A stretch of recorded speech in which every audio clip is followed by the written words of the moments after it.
क्या कभी ऐसा महसूस हुआ है कि शरीर के अंदर भी एक दुनिया है, एक अलग तरह की एनर्जी? आज हम चक्र हीलिंग किताब के जरिए अपने अंदर की इसी अद्भुत दुनिया को समझने की एक यात्रा पर चलेंगे। चलिए शुरू करते हैं। कई बार ऐसा होता है ना कि सब कुछ ठीक लगता है, मतलब डॉक्टर की रिपोर्ट भी नॉर्मल आती है, पर अंदर से एक अजीब सी बेचैनी रहती है। लगता है कि कुछ तो गड़बड़ है। बस यही जो एक एहसास है ना, यहीं से हमारी आज की बातचीत शुरू होती है।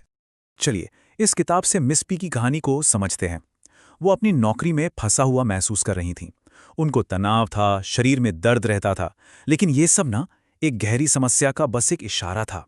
असल में वो अपनी नौकरी से जरा भी खुश नहीं थी, पर बदलाव लाने से डरती थी। क्या ये कहानी कहीं से भी जानी पहचानी लगती है? तो मिस बी की कहानी से हमें एक बहुत बड़ी बात समझ में आती है। हमारा शरीर जाने अनजाने में हमारे हर अनुभव, हर दर्द और हर डर को अपने अंदर संजोकर रखता है। तो फिर इन गहरी समस्याओं को समझने का एक नया नजरिया है, और वो है ऊर्जा शरीर का कॉन्सेप्ट। इसे ऐसे समझिए कि हमारे इस फिजिकल शरीर के चारों ओर एक एनर्जी की परत होती है, जिसे हम आभामंडल या ऑरा भी कहते हैं। अब आते हैं सबसे दिलचस्प सवाल पर, ये चक्र आखिर हैं क्या? चलिए इस गुत्थी को सुलझाते हैं। देखिए, चक्र शब्द की जड़ें बहुत पुरानी और गहरी हैं। यह संस्कृत के चक्रम शब्द से आया है, जिसका सीधा सा मतलब है पहिया, और इसका जिक्र हजारों साल पहले हमारे प्राचीन ग्रंथों वेदों में भी मिलता है। तो आसान भाषा में कहें तो चक्र हमारे अंदर ऊर्जा के घूमते हुए पहिए हैं, या कह सकते हैं कि ये एनर्जी के भंवर हैं। इस किताब में एक बहुत ही अच्छी उपमा दी गई है कि चक्र एक आध्यात्मिक रक्त प्रवाह की तरह है। जैसे खून हमारे शरीर को पोषण देता है, वैसे ही ये चक्र हमारे भौतिक और ऊर्जा शरीर को जोड़ते हैं और उन्हें पोषित करते हैं। तो चलिए अब अपने ही शरीर के अंदर मौजूद इस कमाल की एनर्जी सिस्टम का एक छोटा सा दौरा करते हैं। समझिए कि ये हमारे एनर्जी सेंटर्स का एक गाइडेड टूर है।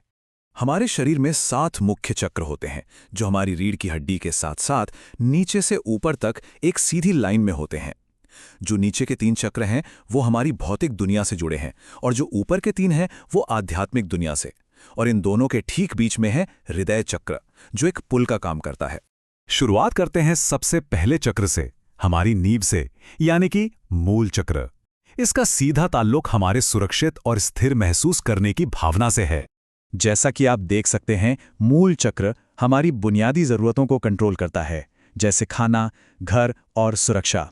यह हमारी रीढ़ की हड्डी के एकदम निचले हिस्से में होता है और हमारे जीवन की नींव है। जब यह संतुलित होता है तो हम स्थिर और सुरक्षित महसूस करते हैं। लेकिन अगर इसमें असंतुलन आ जाए तो चिंता और असुरक्षा की भावनाएं घर कर सकती हैं। अब थोड़ा ऊपर चलते हैं और बीच के चक्र पर आते हैं, हृदय चक्र।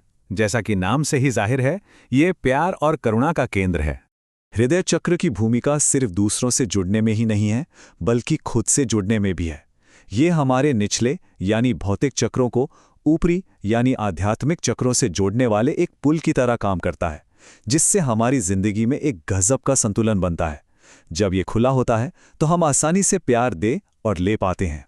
अब एक आध्यात्मिक चक्र का उदाहरण भी देख लेते हैं, तृतीय नेत्र चक्र। इसको हमारी छठी इंद्री या कहें तो हमारी इंट्यूशन का सेंटर भी माना जाता है। ये चक्र हमारी अंदरूनी नज़र और समझ का सोर्स है। ये हमें भौतिक दुनिया के शोर शराबे से परे देखने में मदद करता है।